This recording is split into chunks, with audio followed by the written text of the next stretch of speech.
الحمدللہ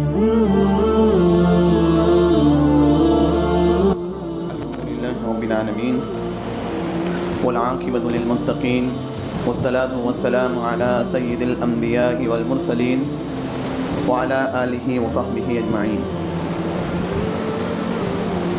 اما بعد فاعوذ باللہ من الشیطان الرجیم. بسم اللہ الرحمن الرحیم. وتوبوا الی اللہ جميعا ایھا المؤمنون لعلکم تفلحون.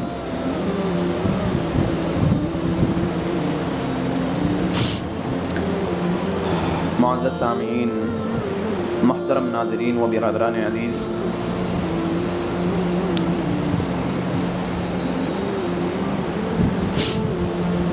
جو مخلوق سراسر خیر ہے ان کا نام فرشتہ ہے، اور جو مخلوق سراسر برائی ہے اس کا نام شیطان ہے، اور جو خیر اور شر کا مجموعہ ہے وہ حضرت انسان ہے. انسان حالات سے متاثر ہو کر اور اپنے عادات سے مجبور ہو کر وہ اللہ رب العزت کے حکموں کی نافرمانیاں کرنے لگ جاتا ہے.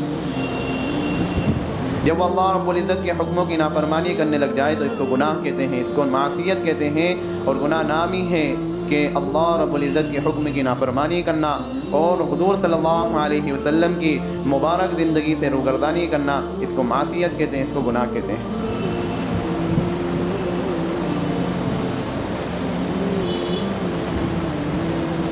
گناہوں کی وجہ سے انسان اللہ رب العزت سے دور ہو جاتا ہے. نیکیوں کی وجہ سے انسان اللہ رب العزت سے قریب ہو جاتا ہے. گناہوں کی وجہ سے انسان کی زندگی میں بے برکتی آتی ہے. نیکیوں کی وجہ سے انسان کی زندگی میں برکتیں آتی ہیں. گناہوں کی وجہ سے انسان کو ذلت ملتی ہے، اور نیکیوں کی وجہ سے انسان کو عزت ملتی ہے.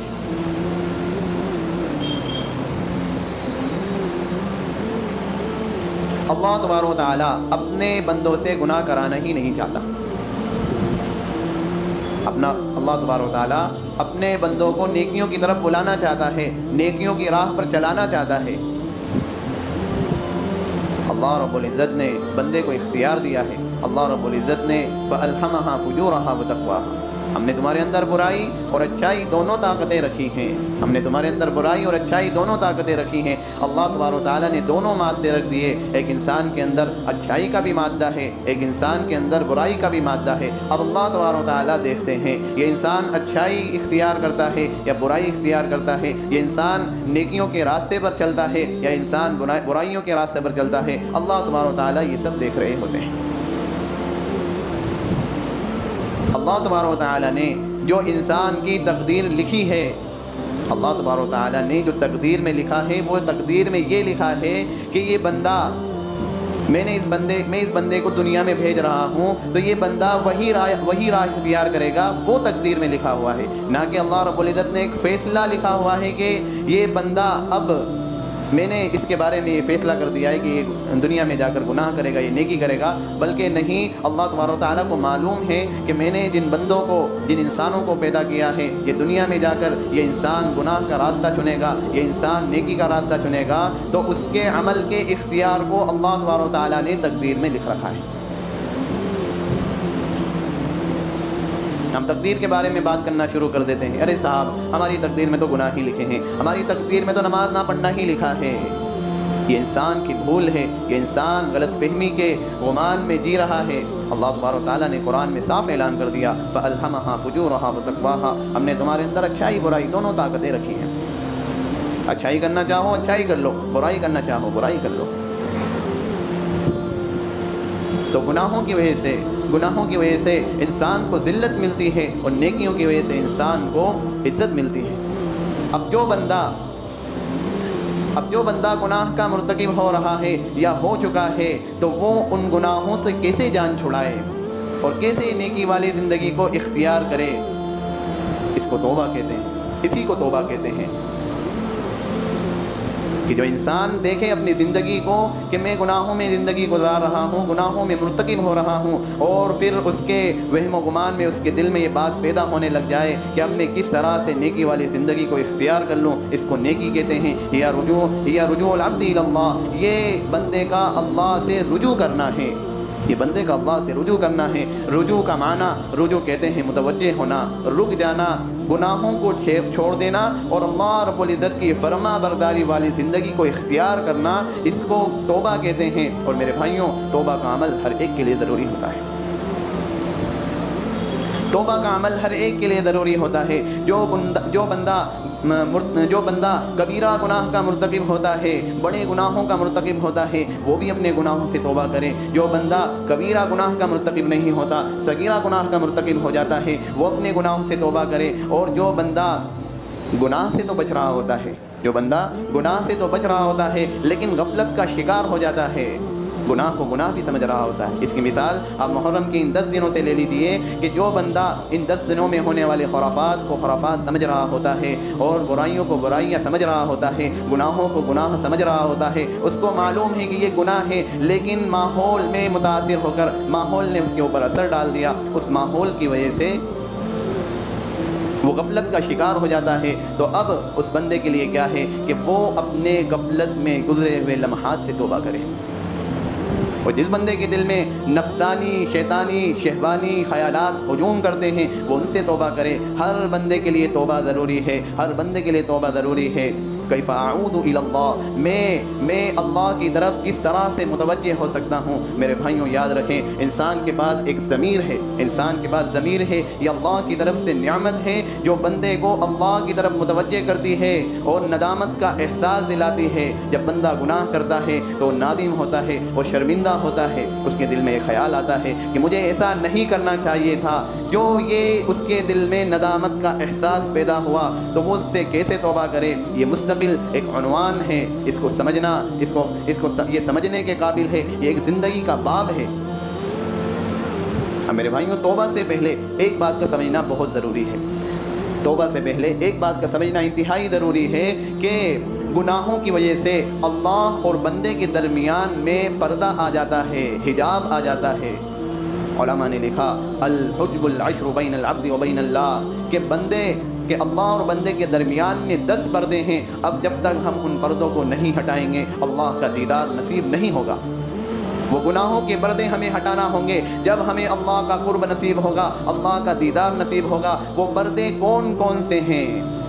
وہ پردے کون سے ہیں؟ وہ گناہوں کے پردے کون سے ہیں جو ہمارے اللہ کے درمیان میں وہ پردے آڑ بن رہے ہیں؟ ہمیں ان کو ہٹانا ہے، ان پردوں کو جاننا چاہیے۔ وہ پردے، ایک پردہ ہے، پہلا حجاب جو ہے الجہل باللہ، اللہ کی جہالت۔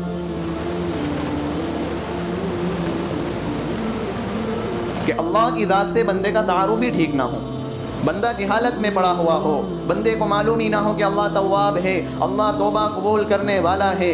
ایک بندہ کتنا ہی بڑا گنہگار کیوں نہ ہو، کتنے ہی گناہ اس کے نام اعمال میں کیوں نہ ہو، موت سے پہلے پہلے اس کے لیے توبہ کا دروازہ کھلا ہوا ہے، موت سے پہلے پہلے اس کے لیے توبہ کا دروازہ کھلا ہوا ہے۔ اگر وہ بندہ توبہ کر لے گا، اللہ اس کے تمام گناہوں کو معاف فرما دیں گے، تمام گناہوں کو معاف فرما دیں گے۔ حدیث پاک میں آتا ہے، حدیث قدسی ہے، اللہ تبارک و تعالیٰ فرماتے ہیں، اے میرے بندے، تو زمین و آسمان کے درمیان میں جتنا خلا ہے وہ سب گناہوں سے بھرا ہوا لے کر آ جائے گا، میں ان تمام گناہوں کو معاف کر دوں گا، پھر بھی مجھے کوئی پرواہ نہیں ہوگی، تمام گناہوں کو معاف کر دوں گا اور مجھے کوئی پرواہ نہیں ہوگی۔ تو انسان کتنا ہی گناہوں میں ڈوبا ہوا کیوں نہ ہو، انسان گناہوں میں کتنا ہی ڈوبا ہوا کیوں نہ ہو، اللہ رب العزت کی رحمت اس کے گناہوں سے زیادہ ہے، اللہ رب العزت کی رحمت وسیع ہے، اس کے گناہوں سے زیادہ ہے۔ اللہ رب العزت کے علم کے بارے میں جتنا بندے کو معلوم ہوگا، اس کے حلم کے بارے میں، اس کے کرم کے بارے میں، اس کے رحم کے بارے میں، اس کی دوسری صفات کے بارے میں، تو انسان کا تعلق اپنے اللہ سے اتنا تعلق جوڑنے کی کوشش کرے گا۔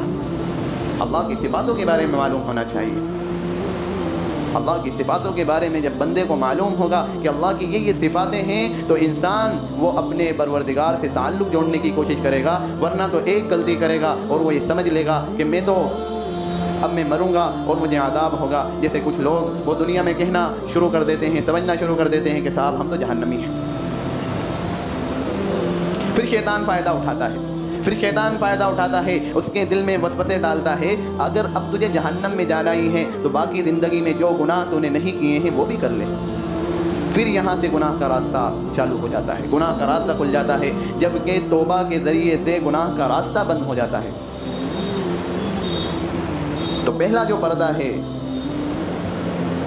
وہ اللہ رب العزت کی صفات کے بارے میں جہالت میں ہونا ہے, کہ بندے کو معلوم ہی نہیں ہوتا کہ اللہ رب العزت کی صفات ہے. جیسے مثال کے طور پر اللہ رب العزت کی ایک صفت ستار ہے.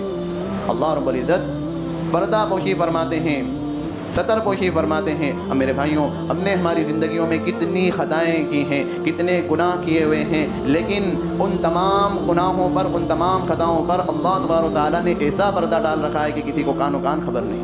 اللہ ستار ہے, پردہ پوشی فرماتا ہے گناہوں پر. اور میرے بھائیوں, اللہ کی دو صفت بڑے مزے کی ہے کہ وہ دونوں صفتوں کے بارے میں اللہ نے ذکر فرمایا, وَكَانَ اللَّهُ عَلِيمًا حَلِيمًا. ایک علیم صفت ہے, ایک حلیم صفت ہے. علیم کا مطلب ہوتا ہے جاننا, وہ سب کچھ جانتا ہے, حتیٰ کہ دلوں میں جو انسان گناہ کا جو منصوبہ بنا رہا ہوتا ہے وہ بھی جانتا ہے. تو اللہ کے اتنے علم ہونے کے بعد پھر اللہ کا حلم دیکھیے, حلم ہوتے ہیں, حلم کہتے ہیں مہلت دینے والے کو. تو اللہ کو علم ہے کہ یہ بندہ گناہ کرے گا, گناہ کے منصوبے بنا رہا ہے اور یہ گناہ کرے گا, تو اللہ کا حلم اتنا حلم ہے کہ اللہ رب العزت اس کو فوراً سزا دینے میں مہلت دیتے ہیں, سزا دینے میں اس کو مہلت دے رہے ہوتے ہیں کہ یہ بندہ توبہ کر لے, یہ بندہ ندامت کا احساس کر لے تو میں اس کو معاف کر دوں گا. اللہ تبارک و تعالیٰ کی یہ شان ہے. ورنہ اگر باپ کو اگر پتہ چل جائے کہ میرا بیٹا میرے ہی خلاف سازشیں کر رہا ہے, میرا بیٹا میرے ہی خلاف باتیں کر رہا ہے, اتنا کافی ہے نظروں سے گرنے کے لیے, اتنا کافی ہے گھر سے نکالنے کے لیے, وہ اس کو گھر سے نکال دے گا. اللہ تبارک و تعالیٰ دیکھتے ہیں کہ میرا بندہ گناہوں کا منصوبہ بنا رہا ہے, لیکن اللہ تبارک و تعالیٰ اپنی بندگی سے اس کو کبھی باہر نہیں نکالتے. اللہ تبارک و تعالیٰ دیکھتے ہیں کہ یہ بندہ گناہ کا مرتکب ہو چکا ہے, اس نے گناہ کر لیے ہیں, پھر بھی اللہ تبارک و تعالیٰ اس کو اپنی بندگی سے باہر نہیں نکالتے. اللہ تبارک و تعالیٰ دیکھتے ہیں کہ یہ بندہ اسی گناہوں میں زندگی گزار رہا ہے, لیکن پھر بھی اللہ تبارک و تعالیٰ اپنی بندگی سے اس کو باہر نہیں نکالتے. یہ اللہ رب العزت کی شان ہے کہ علم بھی ہے اللہ رب العزت کو کہ بندہ گناہ کے منصوبے بنا رہا ہے, گناہ کر رہا ہے, علم بھی ہے. یہ اللہ رب العزت کی شان ہے. اللہ رب العزت حنان بھی ہے, اللہ رب العزت منان بھی ہے. حنان کہتے ہیں احسان کرنے والے کو, احسان کرنے والا. منان کہتے ہیں کہ جو اپنے در سے کسی کو روٹ کر پیٹ پھیر کر نہ جانے دے. میرے بھائیوں, بہت سارے لوگوں کی طبیعت میں یہ باتیں ہوتی ہیں کہ اگر کوئی ان سے ناراض ہو جائے تو ان کو اس وقت تک چین نہیں آتا کہ جب تک اس کو منع نہ لے, جب تک اس کو اپنی طرف متوجہ نہ کر لے. یہ اللہ رب العزت کی صفت ہے. اللہ کے در سے کوئی بندہ پیٹ پھیرتا ہے تو آداب شاہانہ کا تقاضا یہ تھا کہ کوئی بندہ اللہ کے در سے پیٹ پھیرے تو اللہ تبارک و تعالیٰ اس کو پھٹکار لگائے, اس پر ایسی ضرب لگائے کہ اب تیرے لیے دروازے بند ہیں, اب تجھے آنے کی ضرورت نہیں ہے. لیکن اللہ تبارک و تعالیٰ اتنے رحیم ہیں, اتنے کریم ہیں کہ ایک بندہ اللہ کے در سے پیٹ پھیرتا ہے, وہ نمازیں پڑھنے نہیں آتا, اذان ہو رہی ہے مسجدوں میں, وہ اللہ کے در سے پیٹ پھیر لیتا ہے. اللہ تبارک و تعالیٰ اس کو کبھی اس کے لیے دروازے بند نہیں کرتے, بلکہ بڑے پیار سے اس سے پوچھتے ہیں یا ایھا الانسان ما غرک بربک الکریم, اے انسان تجھے اپنے رحیم کریم پروردگار سے کس چیز نے دھوکے میں ڈال رکھا ہے. تو اپنے رب سے پیٹ پھیر رہا ہے, تو اپنے رب کے بارے میں نہیں جانتا, تیرا رب بڑا عظمت والا ہے, تو اپنے رب سے پیٹ پھیر رہا ہے. تو میرے بھائیوں, یہ سب سے پہلے کہ الجہل باللہ, کہ بندے اللہ رب العزت کا تعارف, اللہ رب العزت کی ذات سے بندے کا تعارف ہے ٹھیک نہ, بندے کو معلوم ہی نہ ہو. جب بندے کو معلوم ہی نہ ہوگا تو پھر تو وہ اپنے آپ میں سمجھ لے گا کہ میں مردود ہوں, وہ نہ توبہ کرے گا, وہ پھر وہ گناہوں کے راستے پر تک چلتا جائے گا. اس لیے میرے بھائیوں, اللہ رب العزت کی صفات کو جاننا چاہیے. اللہ رب العزت بڑے رحیم ہیں, بڑے کریم ہیں. ہم سے کتنے گناہ ہو گئے, محرم میں ہم سے کتنے گناہ ہو گئے, بد نظری ہو گئی, ان تمام سے اللہ رب العزت سے توبہ کر لینا چاہیے. اللہ تبارک و تعالیٰ توبہ کرنے والے ہیں, تو اللہ تبارک و تعالیٰ توبہ قبول فرمانے والے ہیں. اللہ تبارک و تعالیٰ ہم سے جتنی خطائیں ہوئی ہیں ان 10 دنوں میں, اللہ تبارک و تعالیٰ سے معافی مانگ لیں. اللہ تبارک و تعالیٰ